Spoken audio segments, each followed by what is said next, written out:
What's good, YouTube? It's your boy, Only One KDB, and I'm back with another video. In today's video, we got revisiting all 10 losses from the Bulls 1995-1996 season, 30 years later. Now, if y'all new to the channel, make sure you smash that like button for your boy. Hit that post notification bell so you can get notified when I drop another banger. And I'm not gonna lie, man, the Chicago Bulls from 1995 to 1996, they was insane. They only lost 10 times. That's crazy. I mean, you do got MJ. You do got the biggest eraser in the sport. You get what I'm saying? So let's get to the video, man. Make sure y'all smash that like button too, because that like button helps so much. Y'all gotta hit the. It's easy. Look, I just hit the like button. It was that easy. It don't even take that long. It take 2 seconds, man. Come on. Before the 73-9 Golden State Warriors ever rewrote the record books, the Chicago Bulls had already set the standard. Back in the 1995-96 season, Michael Jordan and the Bulls stormed their way to a then unthinkable 72-10 record. So just like we did previously with the Warriors' 9 losses, today we're going back to that historic 95-96 season and revisiting all 10 losses those Bulls suffered along the way. Okay, let's get it.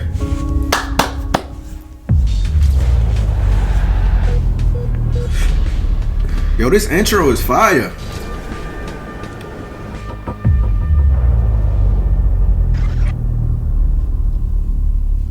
Cosgrove.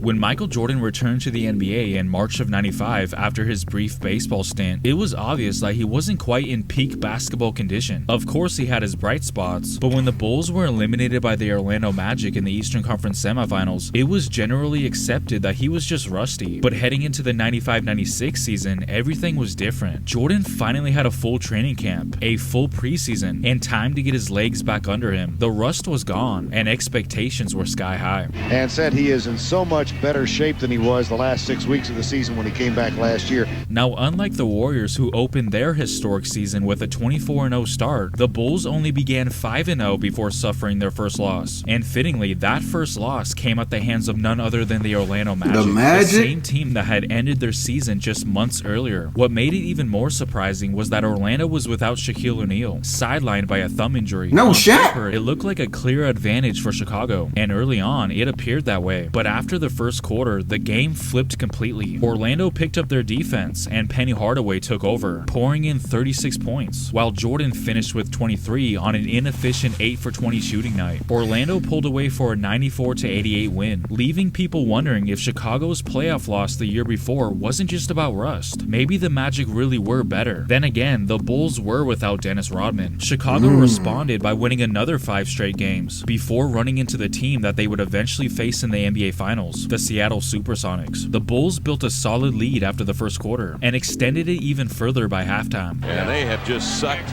the oxygen out of this building. I mean, the Bulls look in mid-season form. I mean, they're 10-1. Jordan looks so much better than he did the last 17 games in the playoffs of last year. But the second half told a very different story. Seattle played nearly flawless basketball, while Chicago completely stalled, scoring just 11 points as a team in the third quarter. Seattle Only 11 points. in the second quarter. I thought they were done. Jordan struggled, shooting 6 for 19 and finishing with 22 points. Well, defense is the name of the game in the NBA. I mean, it happens, man. The NBA is the long season. It's 82 games. You ain't gonna play perfect every game. So I hate when people be like, "Oh, how did this team win a championship when they lost to this team in a regular season?" Bro, it's a long season. You're not gonna beat. These are still professional athletes. You're just not gonna run through the whole. You get what I'm saying? Like, you're not gonna beat everybody. And y'all play each other probably like 3 or 4 times a season since there's so many games. Shut down Michael Jordan. 1 of 7 shooting for Michael in the second half.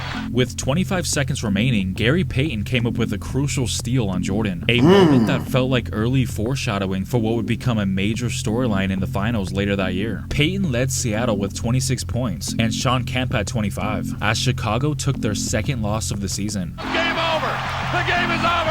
So the Sonics have handed the Bulls their second loss of the year.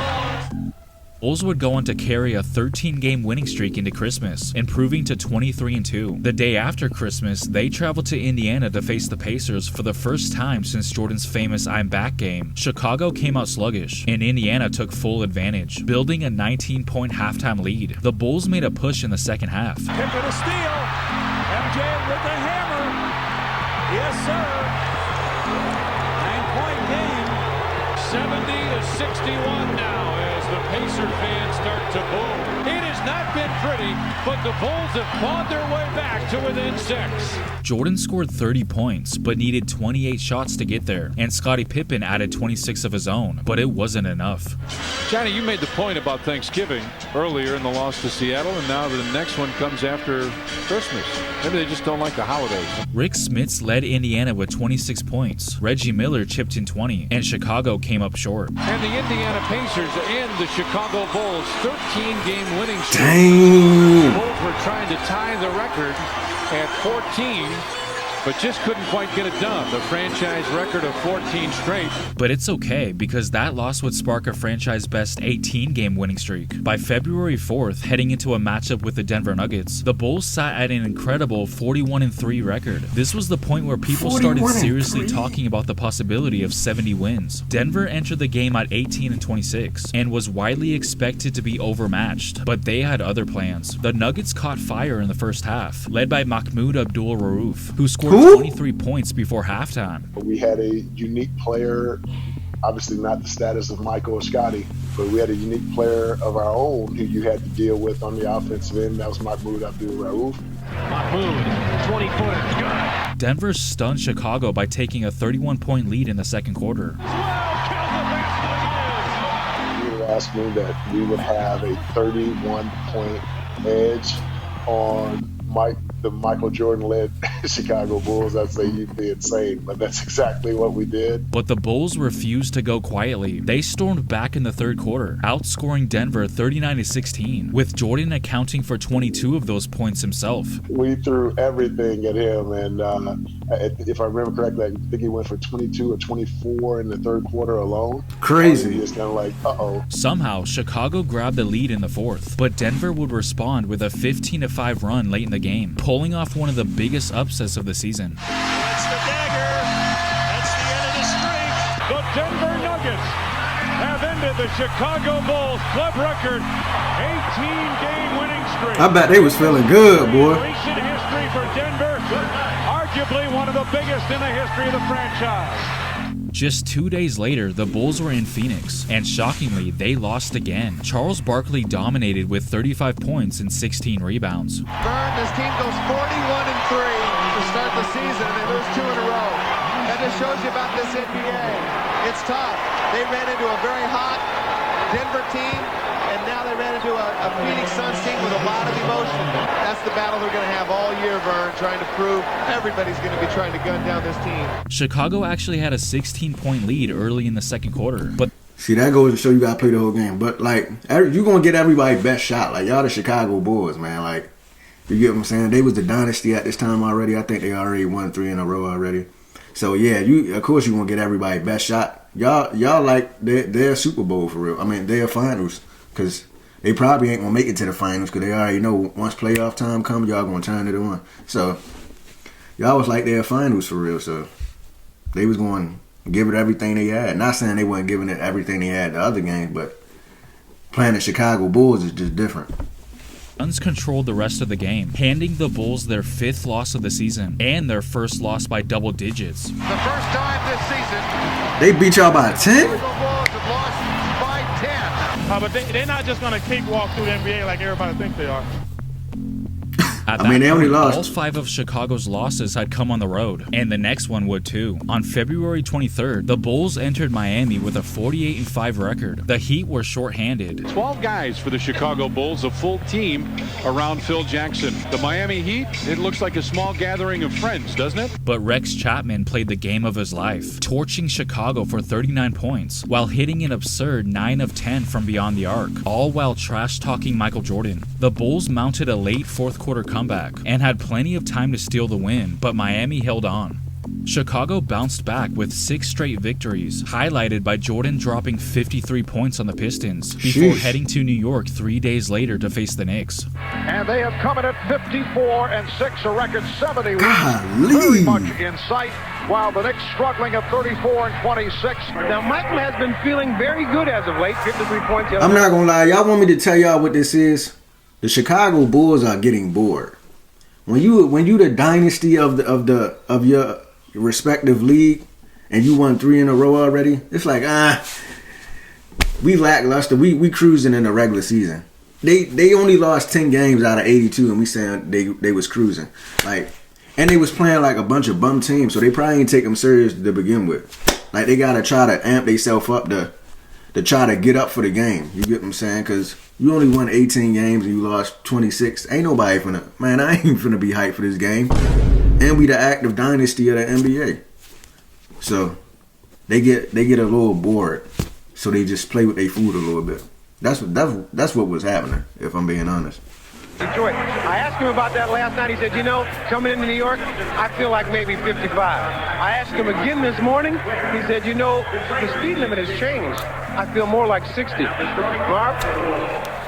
60 is the speculation from Michael Jordan. But he would only score about half of that, and only had 2 other teammates reach double figures. New York, meanwhile, had 6 players score in double digits. Aside from a brief Chicago lead in the third quarter, the Knicks controlled the game from start to finish, handing the Bulls their 7th loss in convincing fashion. It's the worst defeat Golly. for the Chicago Bulls. Y'all was really cruising, huh? We knew what we had to do. We got it done. Last time we played the Bulls, Scott, they was talking a lot of trash that Madison Square Garden was his house. Well, we had to let him know that it's still ours. About a week later, Dennis Rodman headbutted a referee after what he believed was an unfair ejection. Now, the Bulls still beat the Nets that night, but Rodman was suspended for 6 games, a costly blow during their chase for 70 wins, especially with Scottie Pippen already sidelined by injury. That absence was felt on March 24th against the expansion Toronto Raptors in their inaugural season. The rock stars were in town. Michael Jordan and the Jordanaires were in town. Everybody wanted to see that dude play, especially that season. Chicago entered the game at 60-7, while Toronto sat at 17-49. No one expected drama, but they got it. The Bulls trailed by 1 with just under 20 seconds remaining, but couldn't convert on their final possession. Jordan. Kerr, 5 seconds. Pippen will have to let it go. 3. Steve Kerr. And the Toronto Raptors have pulled it out. They've done it. The Toronto Raptors have done it. They have beaten Michael. They have beaten the Bulls. Damon Stoudemire led the upset with 30 points, as Toronto shocked the basketball world. Think about it, they lost 10 games all year, and one of them was to an expansion team. They played as well. Yeah, you have to give them credit. And expansion team, man. Once again, this is not an expansion team. It's no big deal. We're still 60-8. We're in good shape. I don't think there could have been a more important regular season game. We won 21 games, but that game, you never forget it. Chicago recovered by winning 6 straight games before an April 8th matchup with the Charlotte Hornets. And again, on the line, a 44-game winning streak in the regular season here at the United Center. An unblemished 37-0 mark here at home. MJ poured in 40 points, but Charlotte relied on a more balanced team effort. The Bulls had multiple chances to win late, but couldn't capitalize. No, the tip, Rodman, no, the tip. No! Golly! You could just NFL tackle somebody? You seen him tackle Steve Kerr? That was Steve Kerr, right?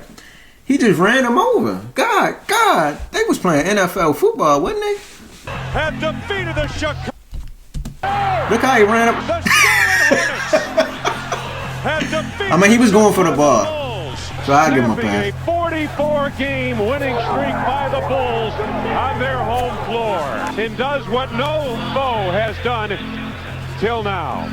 Beat the Bulls in the United Center. Thankfully for Chicago, that steam faded quickly. Just over a week later, they secured their 70th win against the Milwaukee Bucks, surpassing the 1972 Lakers, a massive milestone and a huge weight off their shoulders. But I must admit, we didn't start the season and say, hey, we're going to win 70 games. We start the season and say we're going to win a championship. We're halfway there right now. Are you glad it's over now that the 70 is attained? Yeah, I'm glad. And now we can focus on the playoffs, which is the most important thing right now. Still, one goal remained, the most home wins in a single season. Not many goals remain. There is one record on the line today. Chicago trying to equal the Boston Celtics' best home record of all time. Only the Pacers stood in the way during Chicago's final home game. Indiana was without Reggie Miller, making it seem like a formality, but it wasn't. The Bulls trailed by 8 with just under 2 minutes left, until Eddie Johnson made a critical mistake. I remember standing at the free throw line and I looked at him. I said, why don't you go sit down?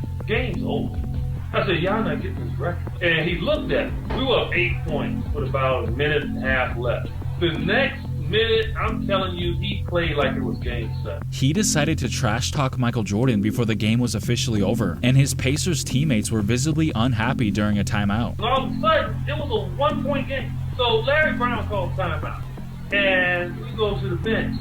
And I think one of my teammates said, did you say something to him, Jay? I said, yeah. That's how I told the game was over. And Larry Brown heard it, and Larry was like, why would you do that? For the next minute and a half, he lost his mind. But Indiana managed to survive, aided by a controversial call on Jordan at the buzzer. I hit 2 free throws to seal the victory, and he was just mad. And he was walking off the court, and he and I was like crossing paths. I said, man, what is wrong with you? And he said, just be careful what you ask for. The Pacers escaped with the win, handing Chicago their 10th and final loss, and becoming the only team to beat the Bulls twice that season. With that defeat, Chicago finished 39-2 at home, just 1 win shy of the Celtics' all-time record. The very next night, the Bulls closed the season with a win, finishing 72-10, an NBA record at the time. Now, did you guys notice that Chicago's final 3 losses all came by just 1 single point? If a few moments swing differently, we might be talking about a 75-7 Bulls team. And with Steve Kerr missing a potential game winner in their 8th loss, you could say that he unknowingly helped the future Warriors eventually surpass the Bulls record. What you guys just accomplished is incredible. I honestly thought nobody would ever beat that record. Now here are some interesting facts. Kevin Garnett is the only player in NBA history to have played against both the 72-10 Bulls and the 73-9 Warriors. The Denver Nuggets are the only team to beat both of them. And it's crazy to think that Michael Malone has a win over the 2016 Warriors, while his father, Brendan Malone, has a win over the 96 Bulls when he was the head coach of the Raptors. That's crazy. We talked about that game earlier. There were small differences between the Bulls and Warriors' record-breaking seasons. Golden State never lost back-to-back games, and they didn't lose twice to the same opponent like Chicago did. But the Bulls would gladly make that trade because they finished their season with a championship, something the Warriors couldn't do. Yeah, they ain't finished the job, man. The Warriors ain't finished the job. But yeah, that's going to do it, man. If y'all enjoyed that reaction video, make sure y'all like, share, and subscribe. The 95-96 Bulls is by far the best team in NBA history. I don't care what y'all got to say. Michael Jordan is a bad MFer. Y'all already knew that, though. The greatest of all time. And, yeah, man. Will anybody ever surpass Jordan? I don't know. Shit, I ain't banging on it. But, hey, I know LeBron won't. So, and I'm a LeBron fan, but we just got to be real, man. But, I'm out of here. If y'all enjoyed that reaction video, make sure y'all smash that like button for your boy. And comment down below which Chicago Bulls team y'all think was the best. 95-96, 91-92, 92-93, 97-98. Yeah, 97-98. So which one y'all think was the best? I'm out of here, man.